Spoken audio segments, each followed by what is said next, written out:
Hello everyone. After months, I'm deciding to create some new video, which will be more like a preview video for two leagues which in Europe starts this week, and I will cover these both leagues.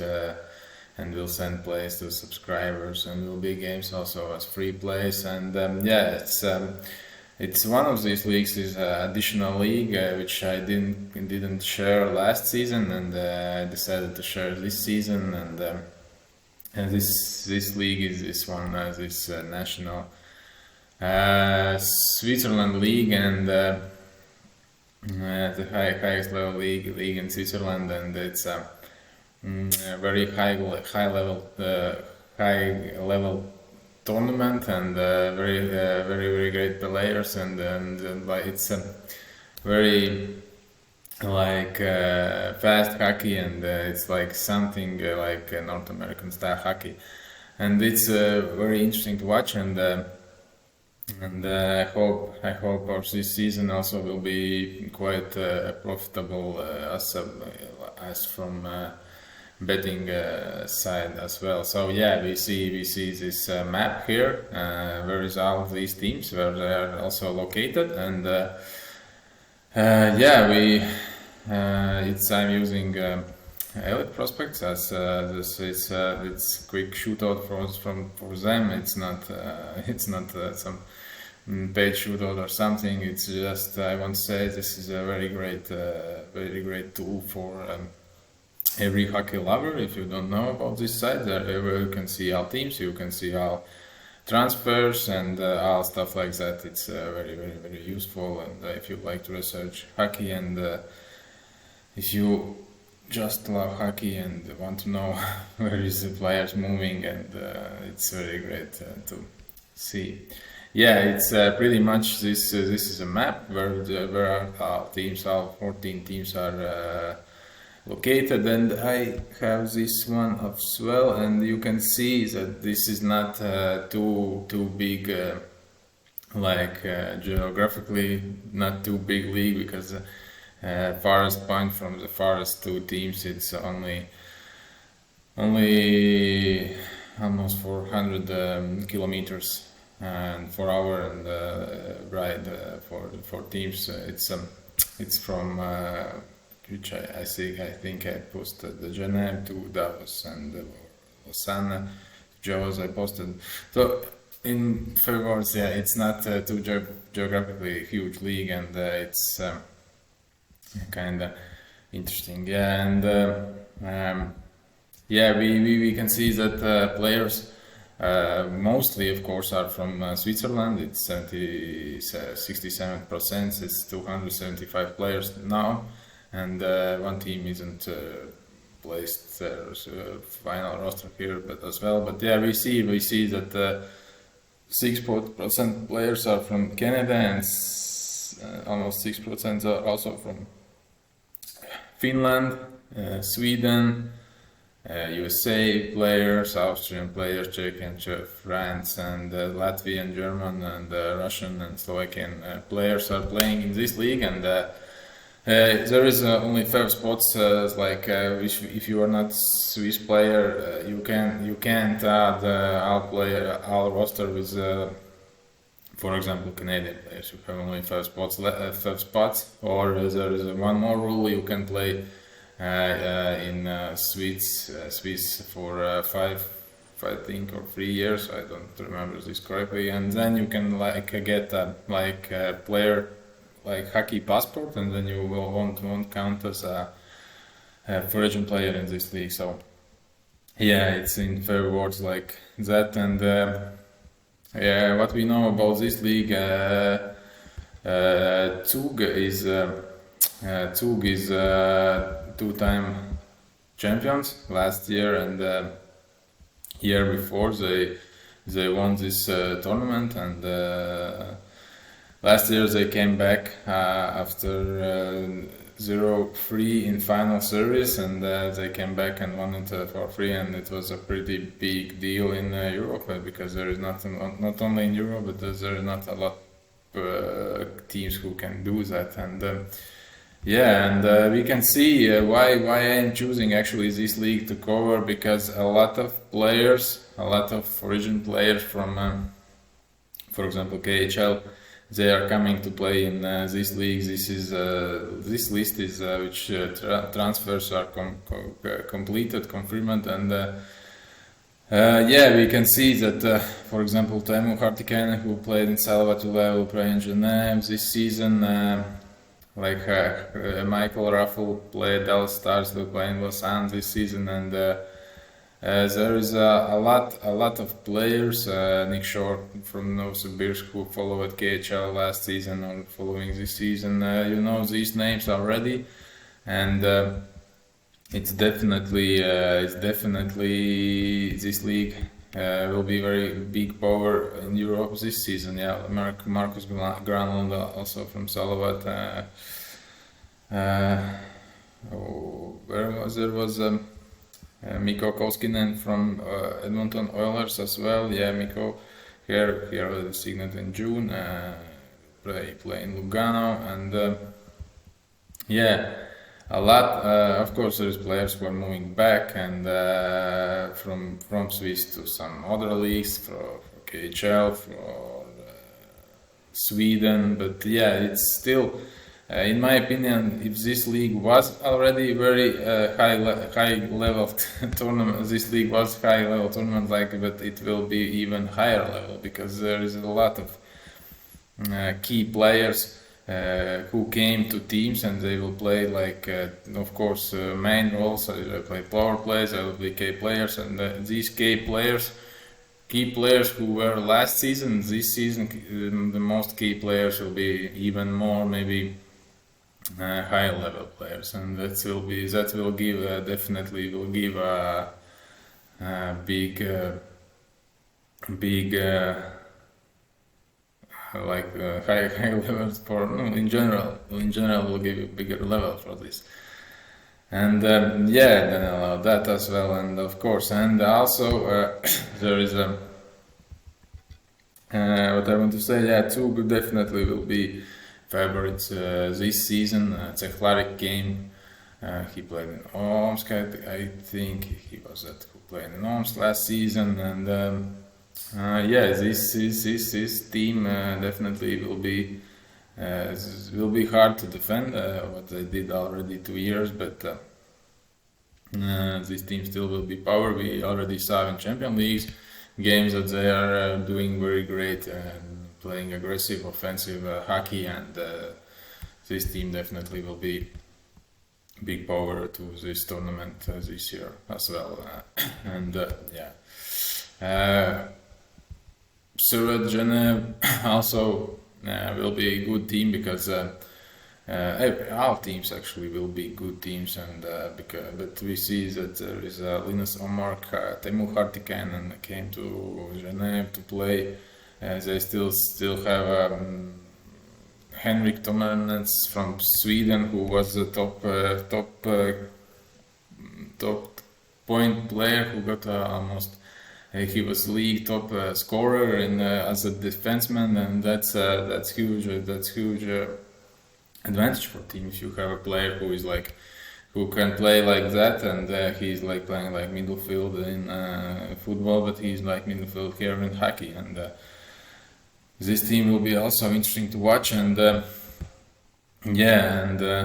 Alexander Texier, he is taking 1 year out of NHL because of family issues, and he will play in Alliance this season. Definitely this season will be a high level season, and also now we have now, for example, what we can see how teams are playing. This is how they played last season. Actually, if we watch how productive games were, and we see that Zurich he did almost six goals per game, and over both total overs if we look, and Langnau Tigers.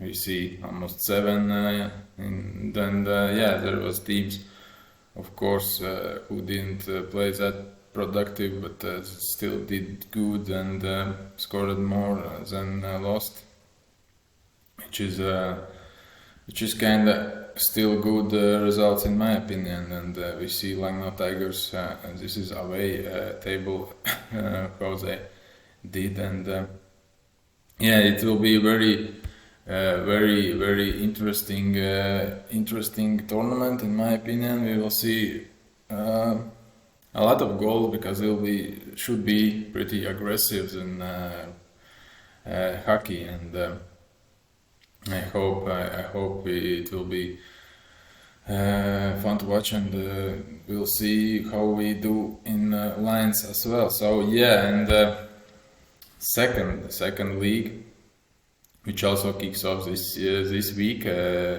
It's German DEL League, which I already covering for the last couple of years, and doing that pretty well. And this league also starts on Thursday or Friday. I think Thursday it was the day when they start, and we have one newcomers, Löwen Frankfurt, who are playing in. Who played in DEL 2 and they won this tournament, and they now moved to DEL 1. It's the highest tournament, and from this DEL league we lost only one team last season, which moved to the level down. It is Krefeld Penguins, but I think they will be back because they need to rebuild this team, and there will be more powerful team back here. And if you didn't follow my plays yet in last seasons, I can show, for example, this is a little bit bigger geographically league. For example, from Augsburg to Bridgetown Penguins, we are in Bremerhaven playing, as it is 800 kilometers away, and teams are moving with buses or trains in Germany. But if we look, for example, there is example like where is Florida and where is Edmonton, for example, right? We see that here is on 4,500 kilometers and 43 hours if you, of course, riding. But of course, teams are not riding; they're flying. But still, there is different time zones, different all that stuff. You will never see that in Europe. We expect, of course, Russia, where is KHL, and there is also big time zones. But yeah. This was Switzerland, this is Germany, and this is NHL. Of course, we can't compete these stuffs, but it's also very very interesting news. And then again, less players. Actually, only 55% are German players. In this league, we see more Canadians, United States players, and a lot of others: Czechians, Denmark, Finns, Slovenians, Norwegians, also Russians and Latvians as well. And this is also a very interesting league where they play aggressively, where they play very productive games as well. And we already, for example, we see maybe average age is pretty high in a couple of teams. For example, we see almost 30 years here in Augsburg, but we still see that there is 25 where it was rosters are playing is only 25 average age players. And Berlin is the two-time defending champs. They won two years in a row this tournament. Before that, we see Adler and Munich played, Adler Munich, and now 2 years in a row already Berlin is playing, and Berlin is a very powerful team. Also this season they will be. Each season they're playing even better and better, and it's. This also will be very interesting league, which I love to cover, and they play mostly on weekends, and like averagely two games per week, and should be very interesting to watch. And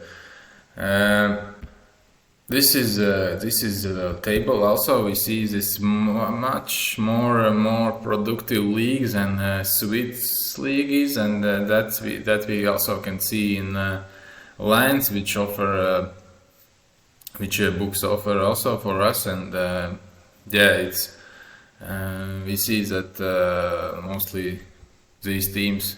I'm looking towards these teams to be pretty productive this season as well. Of course, Knut Krefeld is not playing. This is last season's lines, and it will be very interesting to watch. And a lot of good players also came to Germany play because they couldn't get contracts in higher leagues, because the market is pretty messed up right now, because we all know why people are not players are not like wanting to win KHL. That's why they are looking for places in Europe. And if we look at Sweden, Switzerland or Finland, they are full of players.